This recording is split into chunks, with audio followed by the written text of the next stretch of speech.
Irmãos, gostaria de convidar para abrir nossas Bíblias, mesmo assentado, no Evangelho de Mateus, capítulo 4, do versículo 1 ao versículo 11.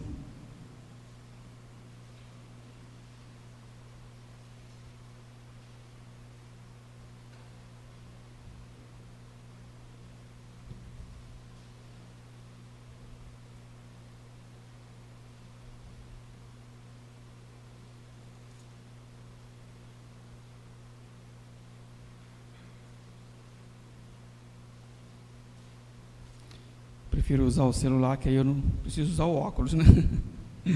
O óculos às vezes acaba atrapalhando a gente aqui. Mas o celular também às vezes enrola um pouco, né?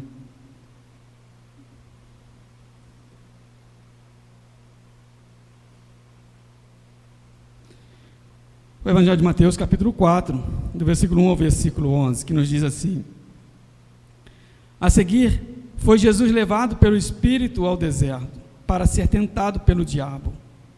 E depois de jejuar 40 dias e 40 noites, teve fome. Então o tentador, aproximando-se, lhe disse: Se és filho de Deus, manda que estas pedras se transformem em pães. Jesus, porém, respondeu: Está escrito, não só de pão viverá o homem, mas de toda palavra que procede da boca de Deus. Então o diabo o levou à cidade santa, colocou-o sobre o pentáculo do templo. Ele disse: Se és filho de Deus, atira-te abaixo, porque está escrito: Aos seus anjos ordenará a teu respeito que te guarde, e eles te sustentarão nas suas mãos, para não tropeçares em alguma pedra. Respondeu-lhe Jesus: Também está escrito: Não tentarás o Senhor teu Deus. Levou ainda o diabo a um monte muito alto, mostrou-lhe todos os reinos do mundo e a glória deles. Ele disse: Tudo isto te darei, se prostrado me adorares. Então Jesus lhe ordenou: Retira-te, Satanás, porque está escrito: Ao Senhor teu Deus adorarás, e só a Ele darás culto. Com isso, o deixou o diabo, e eis que vieram anjos e o serviram. Pedi a nossa irmã Lúcia Farias que esteja orando, pedindo a Deus iluminação. Meu Deus, compartilhe a sua graça, para louvar muito obrigada por essa oportunidade. Agora, a partir do momento que lemos a palavra, Senhor, que possa nos abençoar, Senhor, que coisas aqui, Senhor, sejamos guardadas no nosso coração, temos que iluminar, Senhor, que eu possa entender o Estado, Senhor, praticar essa nossa vida e nossa confiança. O Deus do céu, Senhor, e a sua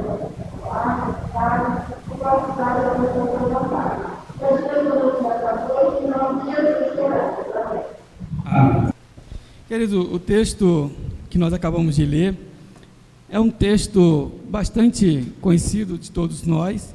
A história não é novidade, desde criança nós conhecemos bem essa história.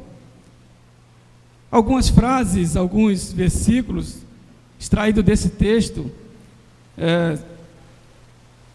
fazem parte do portfólio do cristão.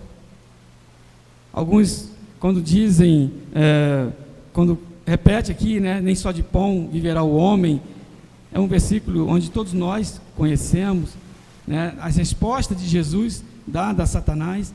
E o mundo também, ele tem entendido, né, ultimamente, essa luta, essa disputa entre Deus e Satanás, entre Jesus e o diabo. Coisa que para nós como cristãos, nós sabemos que não existe essa batalha. Jesus venceu, é vencedor, Satanás está derrotado. Mas o mundo ainda acredita muito nessas questões. E o texto fala muito aqui, né, sobre esse desafio que Jesus encontra diante dele. Esse desafio de Jesus diante de Satanás. Irmãos, eu não quero aqui pregar, né, sobre Satanás, mas o texto deixa claro para a gente, fala, né, desse encontro que Jesus teve com o próprio Satanás.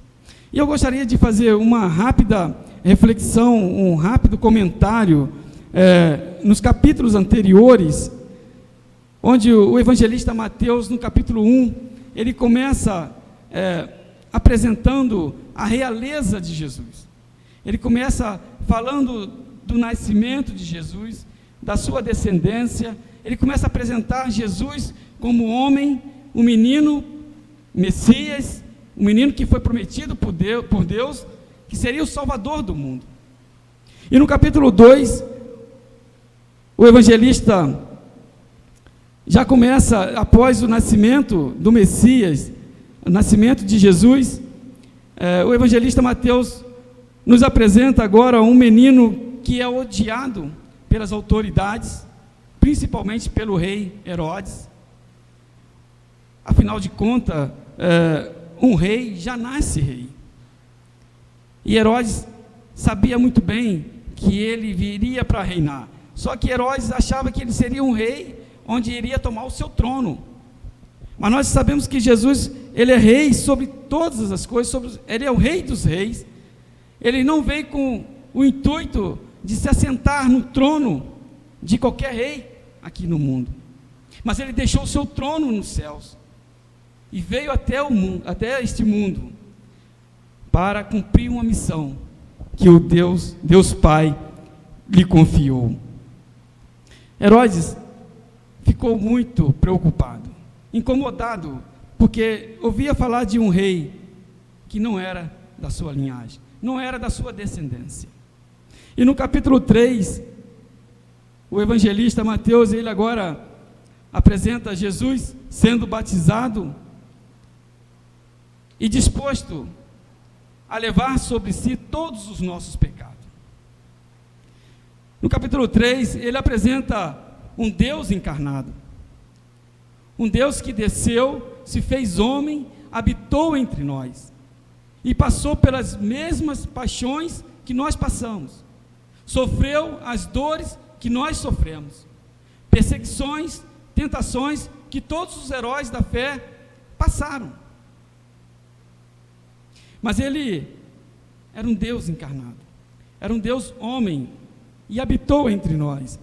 E quando Jesus chega diante de João Batista para ser batizado, João Batista olha e diz: olha, eu que preciso ser batizado por ti, e tu vens a mim?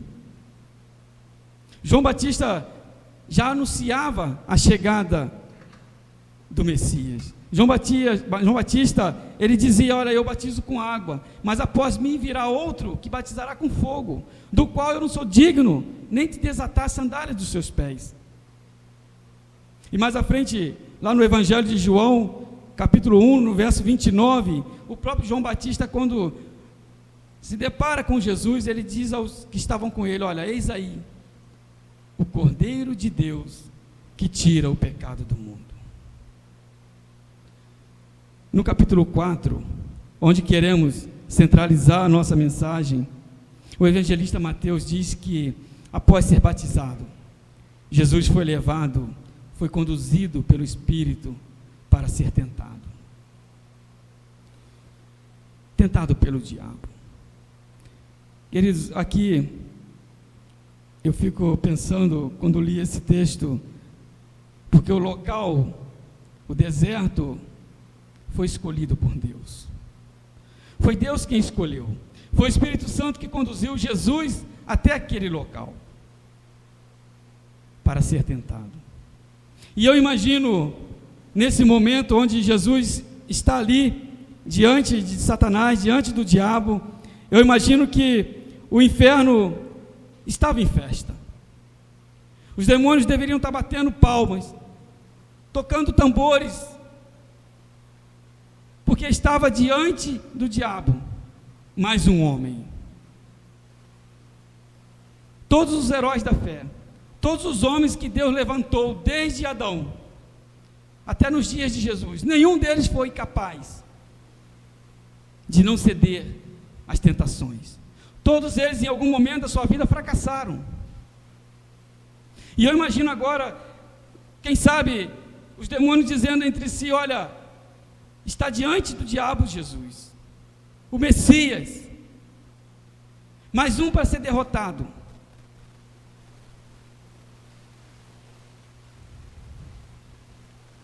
O objetivo de Jesus passar por esse momento era exatamente para derrotar as artimanhas de Satanás sobre os seres humanos. Deus é o Todo-Poderoso, mas o homem, por si só, é incapaz de vencer as tentações. Nós somos incapazes. Não há ninguém que possa vencer as tentações. Todos nós pecamos, todos nós erramos, mas agora está diante de Satanás um homem capaz de mostrar a ele que ele tem limite, mostrar a ele onde é o lugar dele.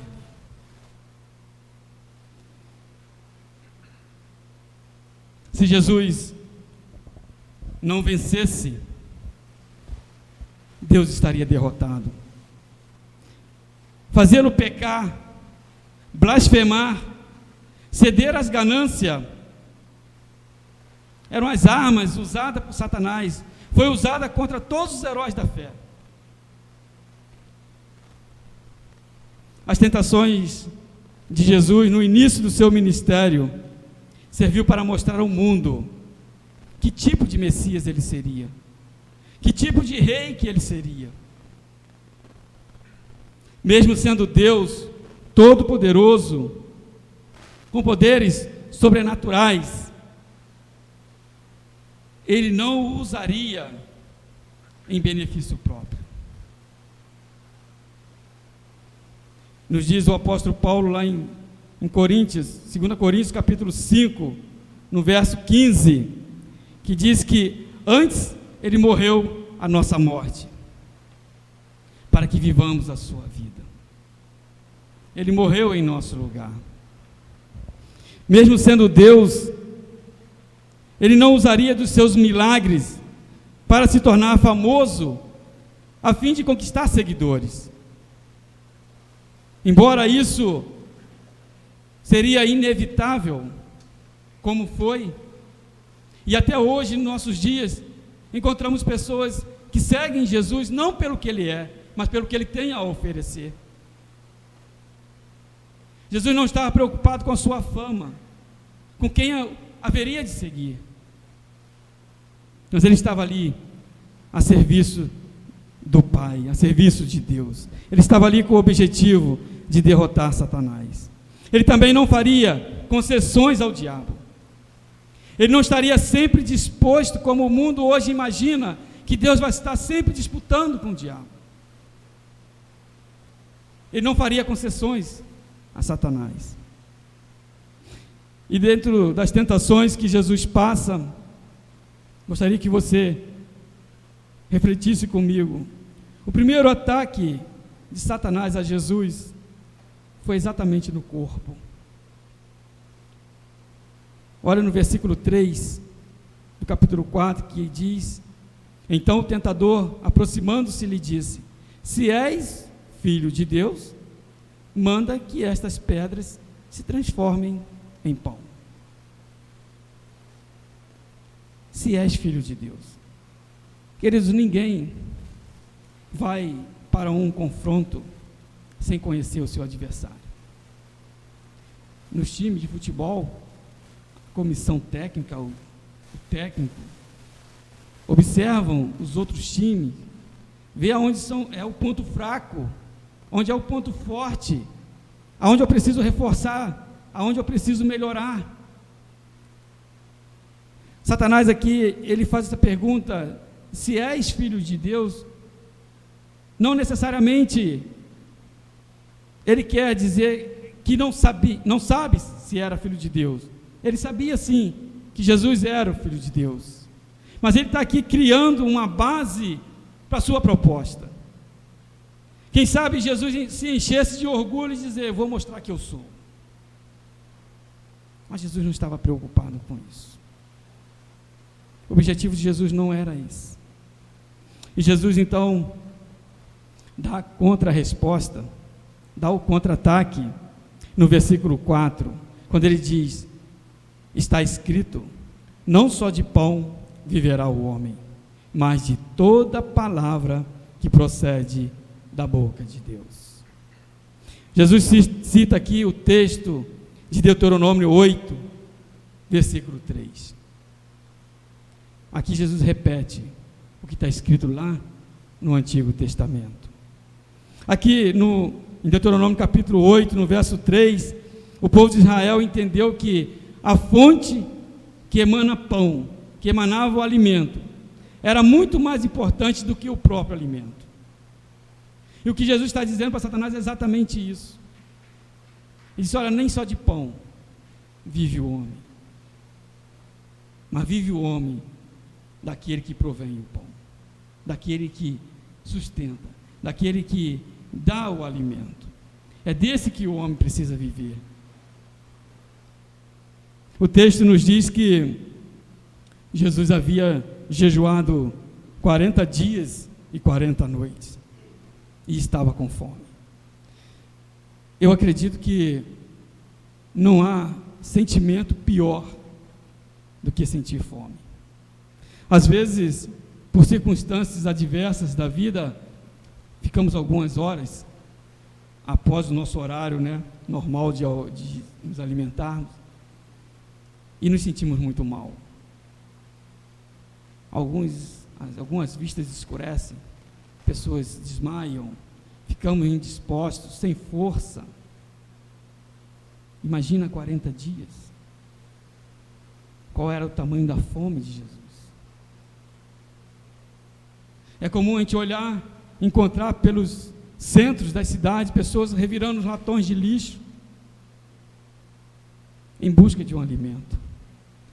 Somos capazes de qualquer coisa para saciar nossa fome. Queridos, Satanás, ele é astuto. Ele atacou exatamente no ponto fraco do homem, Jesus, imaginando que podia ali ter algum êxito. Mas Jesus recusou realizar o milagre. Sabe por quê? Porque o sofrimento de Jesus estava nos planos de Deus. Jesus não estava ali simplesmente por sua própria vontade, mas ele estava ali conduzido pelo Espírito Santo. Ele foi conduzido pelo Espírito Santo exatamente para ser tentado. O seu sofrimento estava dentro dos planos de Deus, e ele jamais poderia fugir dessa realidade, fugir dessa responsabilidade. E o segundo ataque que Satanás faz a Jesus é exatamente o poder. É contra o poder. Nesse ataque, Satanás agora usa a própria Bíblia, a própria palavra de Deus, na intenção de confundir Jesus. Está no versículo 6, que ele diz assim: se és filho de Deus, atira-te abaixo, porque está escrito: aos seus anjos ordenará a teu respeito que te guardem. Ele cita aqui os Salmos 91, versículo 11 e o versículo 12.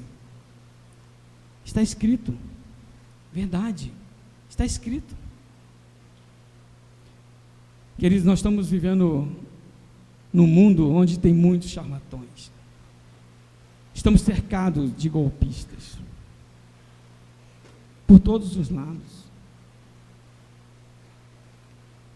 Eles chegam a ser até engraçados, né? Eu recebi uma mensagem há poucos dias dizendo assim, no SMS, né? Não abra nenhuma mensagem que você não conheça, que tem algum link. Para saber mais, acesse o link abaixo. Ora, Tem que ser muito bobo, né? Como é que pode mandar um negócio desse?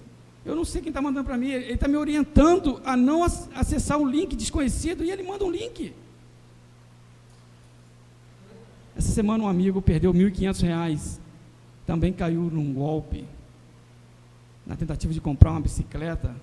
A bicicleta, esse golpe que nós já conhecemos, é anunciado, alguém pega aquela imagem e faz um outro anúncio com outro valor, enfim, perdeu R$ 1.500. Queridos, no meu evangelho não está diferente. Há muitos charlatões, dizendo ser líderes evangélicos, dizendo ser cristão, mas que estão enganando o povo.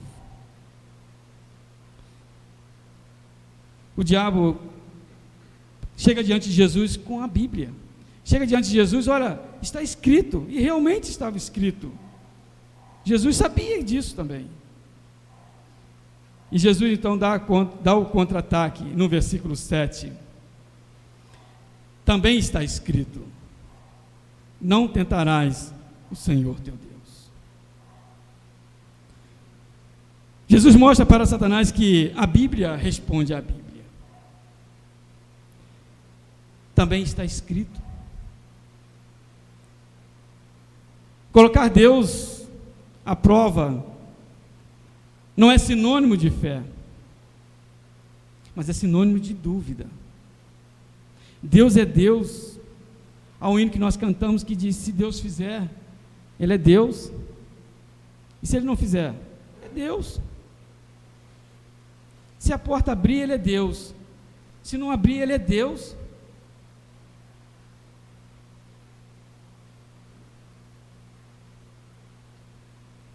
Ler algum texto da Bíblia de forma isolada, sem analisar o seu contexto, muitas vezes nos leva ao achismo, nos leva a criar heresias, nos leva a criar nossa religião. É preciso ler contextualizar, é preciso ler referências, é preciso pedir a Deus iluminação, para que possamos entender o que Ele quer dizer com cada um de nós. Jesus mostra isso para Satanás. Não é só das promessas que o crente vive, não é só das promessas que nós devemos nos apegar. O terceiro e o último ataque contra Jesus,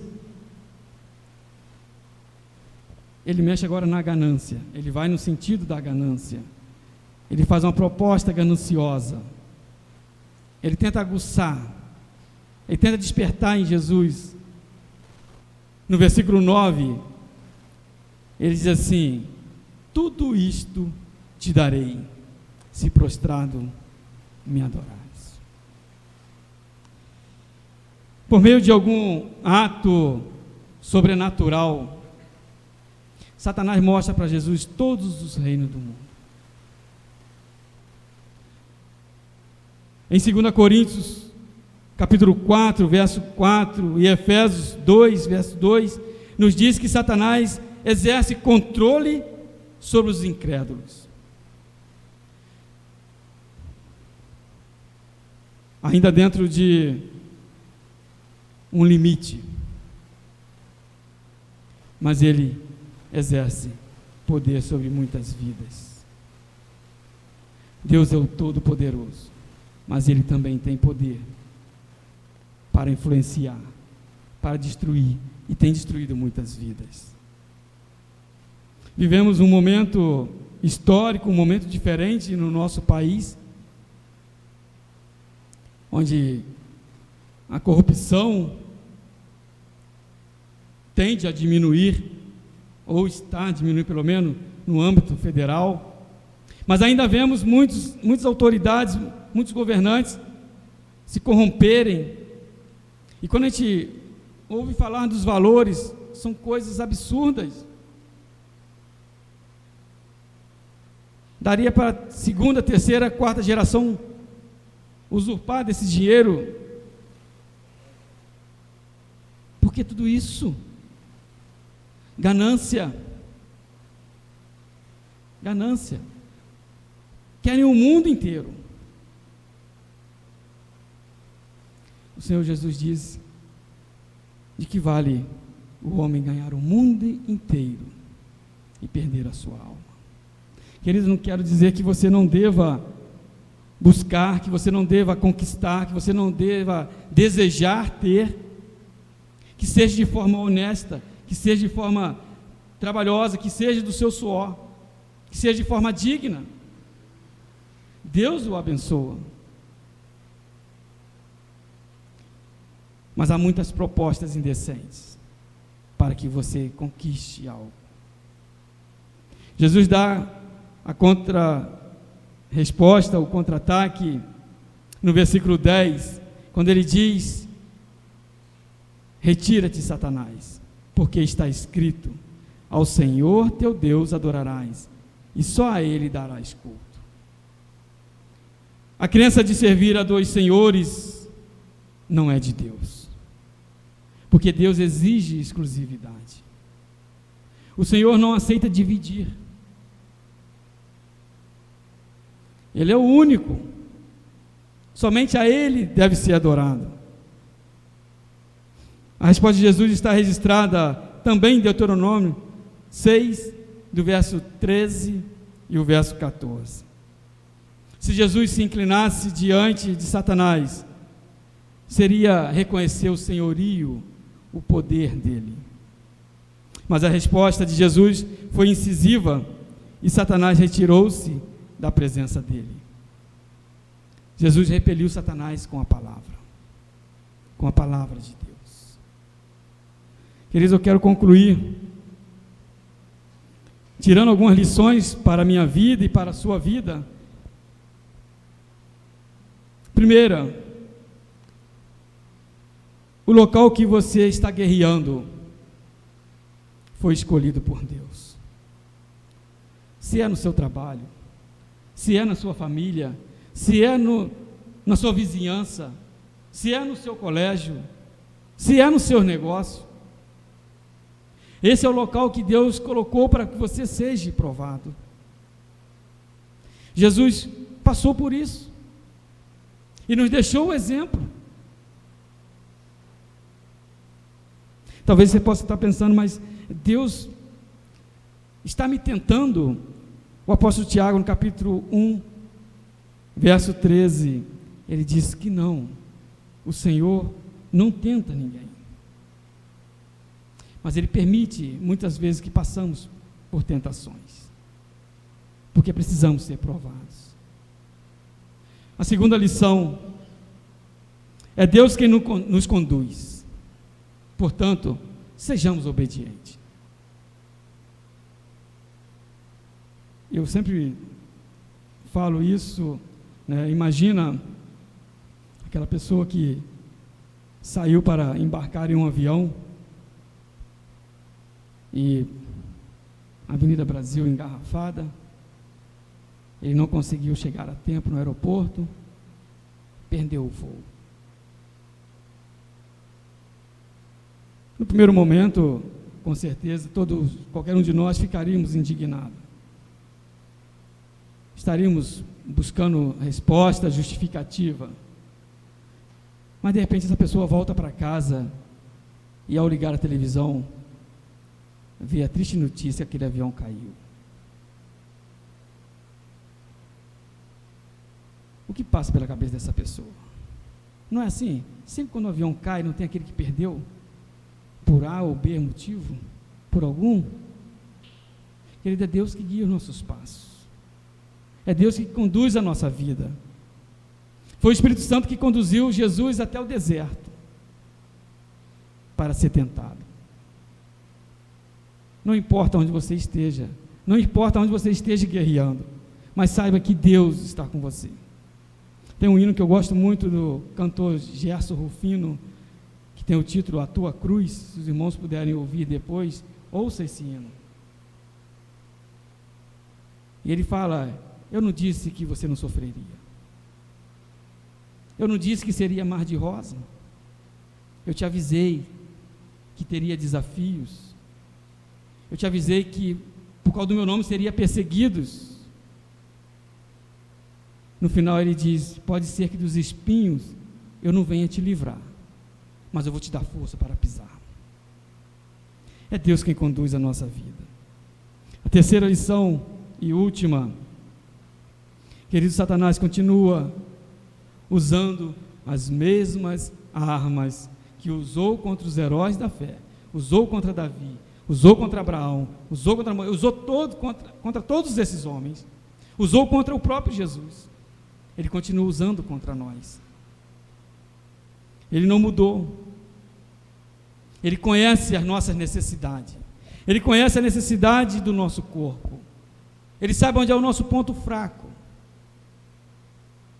O quanto somos vaidosos e o quanto desejamos o poder. E é através disso, é naqueles setores mais vulneráveis da nossa vida, é que vão surgir as oportunidades. Tiago capítulo 4, no verso 7, nos diz assim: sujeitai-vos a Deus, resisti o diabo, e ele fugirá de vós.